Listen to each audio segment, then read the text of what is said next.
Namaste devotees. Lord Hanuman is one of the Rudravataras of Lord Maheshwara, that is Lord Shiva, and Lord Hanuman should be worshipped on Saturdays. So, I am chanting a very powerful Lord Hanuman mantra told by Maheshwara himself today.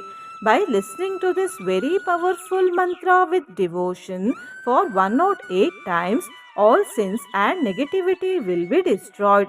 Diseases will not bother the devotee. Navagraha doshas will be removed. Mental peace will be obtained, and also happiness will be obtained. Along with listening to this mantra, light a diya using tilataila in front of Lord Hanuman to get quicker results.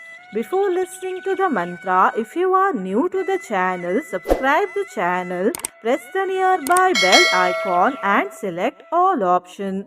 Also comment as Jai Shri Ram and Jai Hanuman. पीतवर्णं लसत्कायं भजे सुग्रीवमन्त्रिणं एवं ध्यायेन्नरो नित्यं सर्वपापैः प्रमुच्यते पीतवर्णं लसत्कायं भजे सुग्रीवमन्त्रिणं एवं ध्यायेन्नरो नित्यं सर्वपापैः प्रमुच्यते पीतवर्णं लसत्कायं भजे सुग्रीवमन्त्रिणं एवं ध्यायेन्नरो नित्यं सर्वपापैः प्रमुच्यते पीतवर्णं लसत्कायं भजे सुग्रीवमन्त्रिणं एवं ध्यायेन्नरो नित्यं सर्वपापैः प्रमुच्यते पीतवर्णं लसत्कायं भजे सुग्रीवमन्त्रिणं एवं ध्यायेन्नरो नित्यं सर्वपापैः प्रमुच्यते पीतवर्णं लसत्कायं भजे सुग्रीवमन्त्रिणं एवं ध्यायेन्नरो नित्यं सर्वपापैः प्रमुच्यते पीतवर्णं लसत्कायं भजे सुग्रीवमन्त्रिणं एवं ध्यायेन्नरो नित्यं सर्वपापैः प्रमुच्यते पीतवर्णं लसत्कायं भजे सुग्रीवमन्त्रिणं एवं ध्यायेन्नरो नित्यं सर्वपापैः प्रमुच्यते पीतवर्णं लसत्कायं भजे सुग्रीवमन्त्रिणं एवं ध्यायेन्नरो नित्यं सर्वपापैः प्रमुच्यते पीतवर्णं लसत्कायं भजे सुग्रीवमन्त्रिणं एवं ध्यायेन्नरो नित्यं सर्वपापैः प्रमुच्यते पीतवर्णं लसत्कायं भजे सुग्रीवमन्त्रिणं एवं ध्यायेन्नरो नित्यं सर्वपापैः प्रमुच्यते पीतवर्णं लसत्कायं भजे सुग्रीवमन्त्रिणं एवं ध्यायेन्नरो नित्यं सर्वपापैः प्रमुच्यते पीतवर्णं लसत्कायं भजे सुग्रीवमन्त्रिणं एवं ध्यायेन्नरो नित्यं सर्वपापैः प्रमुच्यते पीतवर्णं लसत्कायं भजे सुग्रीवमन्त्रिणं एवं ध्यायेन्नरो नित्यं सर्वपापैः प्रमुच्यते पीतवर्णं लसत्कायं भजे सुग्रीवमन्त्रिणं एवं ध्यायेन्नरो नित्यं सर्वपापैः प्रमुच्यते पीतवर्णं लसत्कायं भजे सुग्रीवमन्त्रिणं एवं ध्यायेन्नरो नित्यं सर्वपापैः प्रमुच्यते पीतवर्णं लसत्कायं भजे सुग्रीवमन्त्रिणं एवं ध्यायेन्नरो नित्यं सर्वपापैः प्रमुच्यते। पीतवर्णं लसत्कायं भजे सुग्रीवमन्त्रिणम् एवं ध्यायेन्नरो नित्यं सर्वपापैः प्रमुच्यते। पीतवर्णं लसत्कायं भजे सुग्रीवमन्त्रिणम् एवं ध्यायेन्नरो नित्यं सर्वपापैः प्रमुच्यते। पीतवर्णं लसत्कायं भजे सुग्रीवमन्त्रिणम् एवं ध्यायेन्नरो नित्यं सर्वपापैः प्रमुच्यते। पीतवर्णं लसत्कायं भजे सुग्रीवमन्त्रिणम् एवं ध्यायेन्नरो नित्यं सर्वपापैः प्रमुच्यते। पीतवर्णं लसत्कायं भजे सुग्रीवमन्त्रिणम् एवं ध्यायेन्नरो नित्यं सर्वपापैः प्रमुच्यते। पीतवर्णं लसत्कायं भजे सुग्रीवमन्त्रिणम् एवं ध्यायेन्नरो नित्यं सर्वपापैः प्रमुच्यते। पीतवर्णं लसत्कायं भजे सुग्रीवमन्त्रिणम् एवं ध्यायेन्नरो नित्यं सर्वपापैः प्रमुच्यते। पीतवर्णं लसत्कायं भजे सुग्रीवमन्त्रिणम् एवं ध्यायेन्नरो नित्यं सर्वपापैः प्रमुच्यते। पीतवर्णं लसत्कायं भजे सुग्रीवमन्त्रिणम् एवं ध्यायेन्नरो नित्यं सर्वपापैः प्रमुच्यते। पीतवर्णं लसत्कायं भजे सुग्रीवमन्त्रिणम् एवं ध्यायेन्नरो नित्यं सर्वपापैः प्रमुच्यते। पीतवर्णं लसत्कायं भजे सुग्रीवमन्त्रिणम् एवं ध्यायेन्नरो नित्यं सर्वपापैः प्रमुच्यते। पीतवर्णं लसत्कायं भजे सुग्रीवमन्त्रिणम् एवं ध्यायेन्नरो नित्यं सर्वपापैः प्रमुच्यते। पीतवर्णं लसत्कायं भजे सुग्रीवमन्त्रिणम् एवं ध्यायेन्नरो नित्यं सर्वपापैः प्रमुच्यते। पीतवर्णं लसत्कायं भजे सुग्रीवमन्त्रिणम् एवं ध्यायेन्नरो नित्यं सर्वपापैः प्रमुच्यते। पीतवर्णं लसत्कायं भजे सुग्रीवमन्त्रिणम् एवं ध्यायेन्नरो नित्यं सर्वपापैः प्रमुच्यते। पीतवर्णं लसत्कायं भजे सुग्रीवमन्त्रिणम् एवं ध्यायेन्नरो नित्यं सर्वपापैः प्रमुच्यते। पीतवर्णं लसत्कायं भजे सुग्रीवमन्त्रिणम् एवं ध्यायेन्नरो नित्यं सर्वपापैः प्रमुच्यते। पीतवर्णं लसत्कायं भजे सुग्रीवमन्त्रिणम् एवं ध्यायेन्नरो नित्यं सर्वपापैः प्रमुच्यते। पीतवर्णं लसत्कायं भजे सुग्रीवमन्त्रिणम् एवं ध्यायेन्नरो नित्यं सर्वपापैः प्रमुच्यते। पीतवर्णं लसत्कायं भजे सुग्रीवमन्त्रिणम् एवं ध्यायेन्नरो नित्यं सर्वपापैः प्रमुच्यते।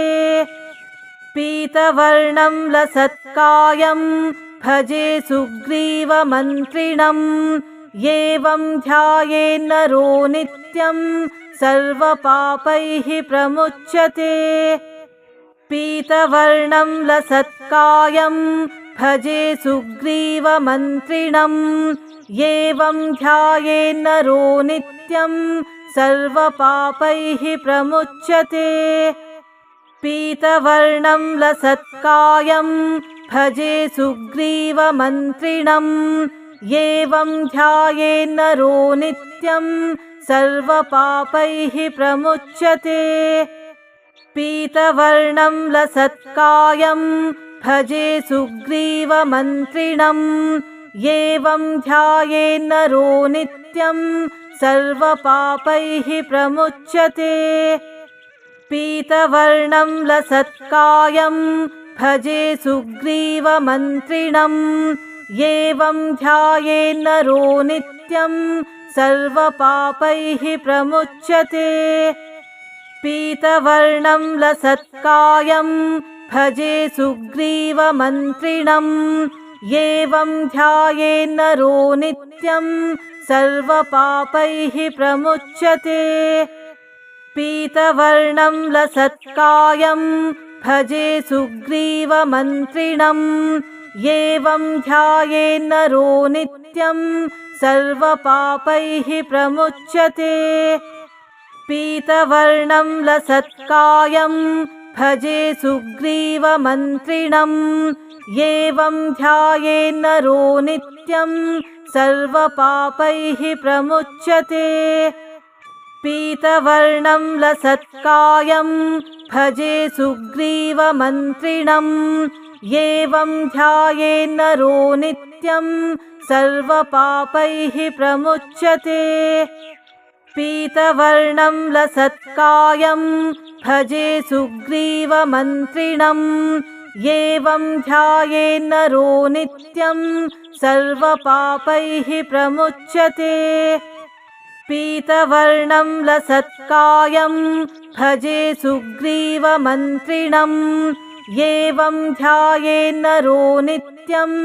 सर्वपापैः प्रमुच्यते पीतवर्णं लसत्कायं भजे सुग्रीवमन्त्रिणम् एवं ध्यायेन्नरो नित्यं सर्वपापैः प्रमुच्यते पीतवर्णं लसत्कायं भजे सुग्रीवमन्त्रिणम् एवं ध्यायेन्नरो नित्यं सर्वपापैः प्रमुच्यते पीतवर्णं लसत्कायं भजे सुग्रीवमन्त्रिणम् एवं ध्यायेन्नरो नित्यं सर्वपापैः प्रमुच्यते पीतवर्णं लसत्कायं भजे सुग्रीवमन्त्रिणम् एवं ध्यायेन्नरो नित्यं सर्वपापैः प्रमुच्यते पीतवर्णं लसत्कायं भजे सुग्रीवमन्त्रिणम् एवं ध्यायेन्नरो नित्यं सर्वपापैः प्रमुच्यते पीतवर्णं लसत्कायं भजे सुग्रीवमन्त्रिणम् एवं ध्यायेन्नरो नित्यं सर्वपापैः प्रमुच्यते पीतवर्णं लसत्कायं भजे सुग्रीवमन्त्रिणम् एवं ध्यायेन्नरो नित्यं सर्वपापैः प्रमुच्यते पीतवर्णं लसत्कायं भजे सुग्रीवमन्त्रिणम् एवं ध्यायेन्नरो नित्यं सर्वपापैः प्रमुच्यते पीतवर्णं लसत्कायं भजे सुग्रीवमन्त्रिणम् एवं ध्यायेन्नरो नित्यं सर्वपापैः प्रमुच्यते पीतवर्णं लसत्कायं भजे सुग्रीवमन्त्रिणम् एवं ध्यायेन्नरो नित्यं सर्वपापैः प्रमुच्यते पीतवर्णं लसत्कायं भजे सुग्रीवमन्त्रिणम् एवं ध्यायेन्नरो नित्यं सर्वपापैः प्रमुच्यते। पीतवर्णं लसत्कायं भजे सुग्रीवमन्त्रिणम् एवं ध्यायेन्नरो नित्यं सर्वपापैः प्रमुच्यते। पीतवर्णं लसत्कायं भजे सुग्रीवमन्त्रिणम् एवं ध्यायेन्नरो नित्यं सर्वपापैः प्रमुच्यते। पीतवर्णं लसत्कायं भजे सुग्रीवमन्त्रिणम् एवं ध्यायेन्नरो नित्यं सर्वपापैः प्रमुच्यते। पीतवर्णं लसत्कायं भजे सुग्रीवमन्त्रिणम् एवं ध्यायेन्नरो नित्यं सर्वपापैः प्रमुच्यते। पीतवर्णं लसत्कायं भजे सुग्रीवमन्त्रिणम् एवं ध्यायेन्नरो नित्यं सर्वपापैः प्रमुच्यते। पीतवर्णं लसत्कायं भजे सुग्रीवमन्त्रिणम् एवं ध्यायेन्नरो नित्यं सर्वपापैः प्रमुच्यते। पीतवर्णं लसत्कायं भजे सुग्रीवमन्त्रिणम् एवं ध्यायेन्नरो नित्यं सर्वपापैः प्रमुच्यते।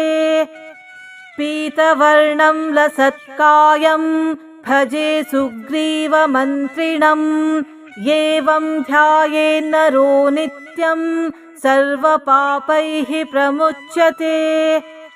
पीतवर्णं लसत्कायं भजे सुग्रीवमन्त्रिणम् एवं ध्यायेन्नरो नित्यं सर्वपापैः प्रमुच्यते। पीतवर्णं लसत्कायं भजे सुग्रीवमन्त्रिणम् एवं ध्यायेन्नरो नित्यं सर्वपापैः प्रमुच्यते। पीतवर्णं लसत्कायं भजे सुग्रीवमन्त्रिणम् एवं ध्यायेन्नरो नित्यं सर्वपापैः प्रमुच्यते।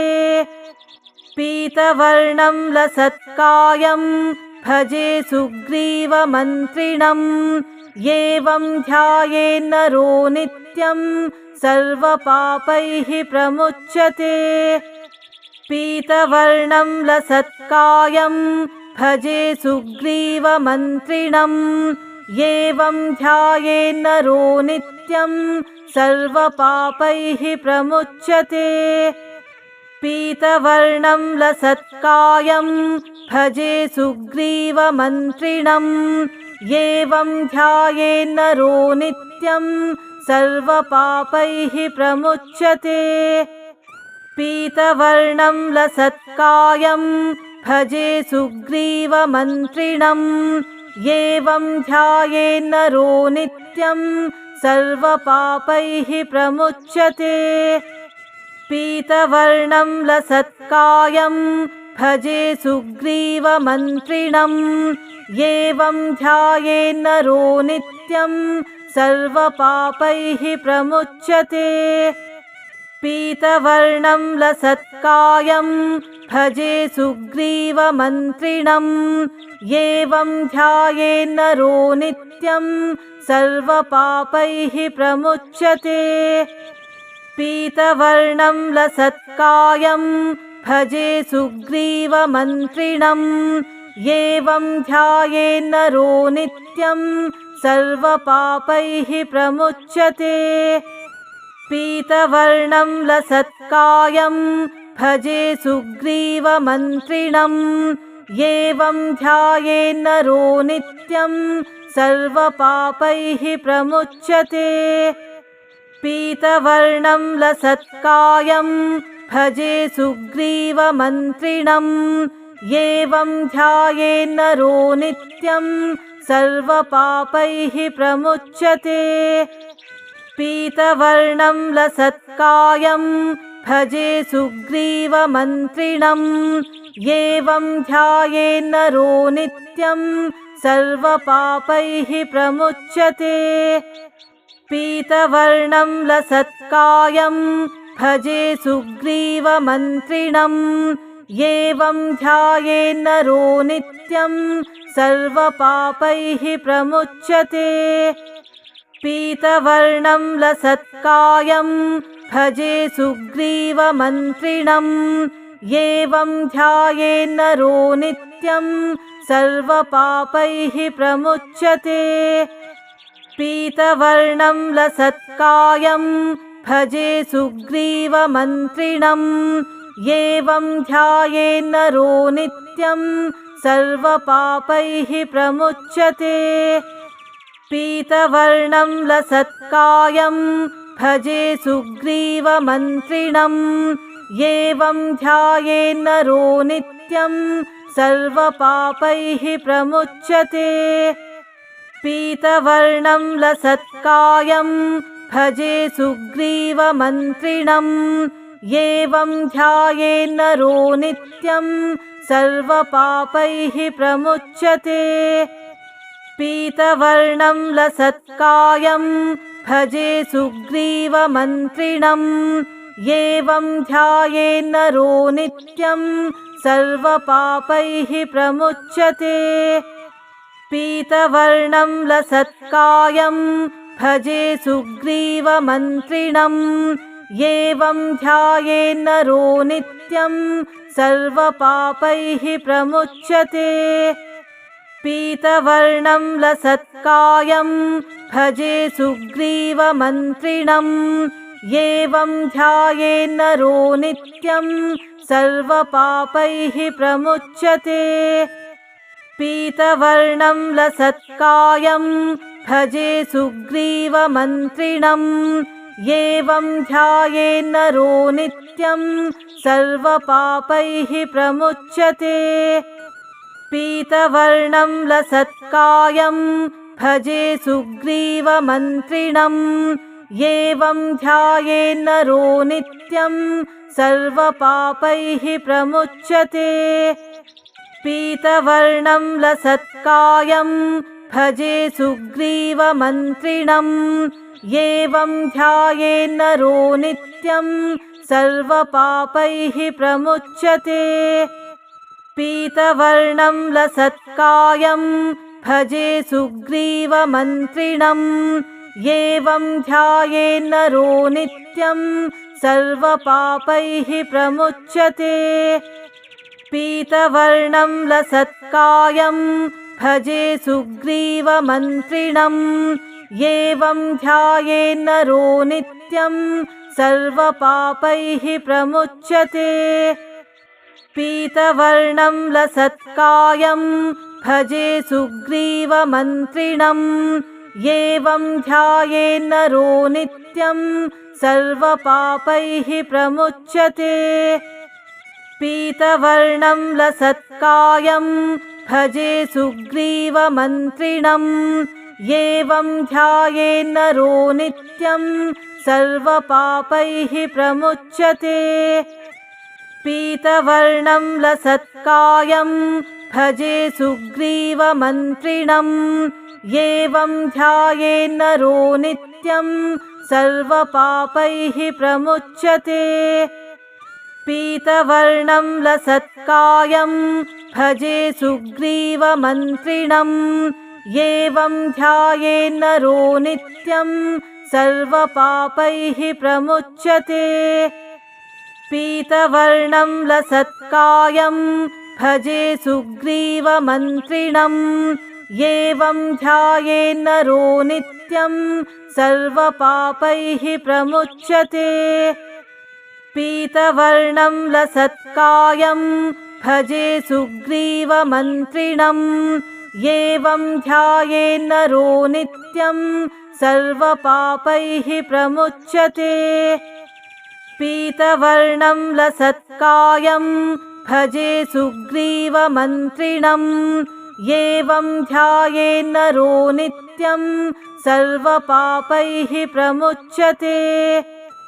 पीतवर्णं लसत्कायं भजे सुग्रीवमन्त्रिणम् एवं ध्यायेन्नरो नित्यं सर्वपापैः प्रमुच्यते। पीतवर्णं लसत्कायं भजे सुग्रीवमन्त्रिणम् एवं ध्यायेन्नरो नित्यं सर्वपापैः प्रमुच्यते। पीतवर्णं लसत्कायं भजे सुग्रीवमन्त्रिणम् एवं ध्यायेन्नरो नित्यं सर्वपापैः प्रमुच्यते। पीतवर्णं लसत्कायं भजे सुग्रीवमन्त्रिणम् एवं ध्यायेन्नरो नित्यं सर्वपापैः प्रमुच्यते। पीतवर्णं लसत्कायं भजे सुग्रीवमन्त्रिणम् एवं ध्यायेन्नरो नित्यं सर्वपापैः प्रमुच्यते। पीतवर्णं लसत्कायं भजे सुग्रीवमन्त्रिणम् एवं ध्यायेन्नरो नित्यं सर्वपापैः प्रमुच्यते। पीतवर्णं लसत्कायं भजे सुग्रीवमन्त्रिणम् एवं ध्यायेन्नरो नित्यं सर्वपापैः प्रमुच्यते। पीतवर्णं लसत्कायं भजे सुग्रीवमन्त्रिणम् एवं ध्यायेन्नरो नित्यं सर्वपापैः प्रमुच्यते।